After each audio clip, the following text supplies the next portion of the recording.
হাইকোর্টে রোলজালি করা হয়েছে। দ্বিতীয় বিয়ে করতে গেলে প্রথম স্ত্রীর আর অনুমতি হবে না। এই নিউজটাও শুনে অনেক ছেলেদের, অনেক পুরুষদের দিল্লিকার লাড্ডু ফেটে গেছে, ঠিক আছে, খুশিতে আত্মহারা হয়ে গেছে। আমি বলি কি, দিল্লিকার লাড্ডু খাইলেও পস্তাইতে হবে, না খাইলেও পস্তাইতে হবে। একটা খেয়ে পস্তানোর কি দরকার, 3-4টা খেয়ে পস্তান, সমস্যা নাই। আর অনেক ভাবিরা আমাকে মেনশন করতেছে, অনেক আপিরা মেনশন করতেছে এই নিউজটি। তো আমি তাদের উদ্দেশ্যে বলতেছি, এতে আমার কিচ্ছু আসে যায় না, আমি একদম টেনশন করি না।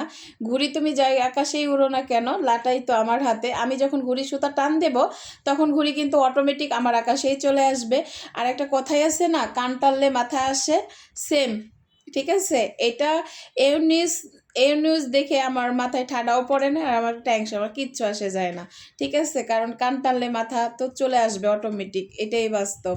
তো আপুরা, এটা নিয়ে টেনশন করার কিছুই নাই, ঠিক আছে। ঘুড়ির উপর আর মাথার উপর একটু কন্ট্রোল করেন, তাহলেই হবে। কান টানলে মাথা চলে আসবে আপনি আপনি।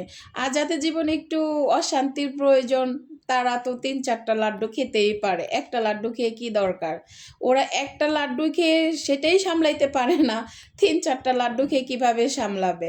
এইটা নিয়ে টেনশন করার মতো আজারের টাইম আমার কাছে নাই। আর ওই যে বললাম, ঘুড়ি যেই আকাশে উড়ুক না কেন, সুতা টান দিলে ঘুড়ি আমার আকাশেই চলে আসবে, এটাই বাস্তব। তো এই অবস্থা। অনেকেই আমাকে মেনশন করতেছে, আমি হাসতেছি, নিউজটা শুনে হাসতেছি না, মেনশন দেখে হাসতেছি যে আমাকে কেন এই মেনশনটা করতেছে।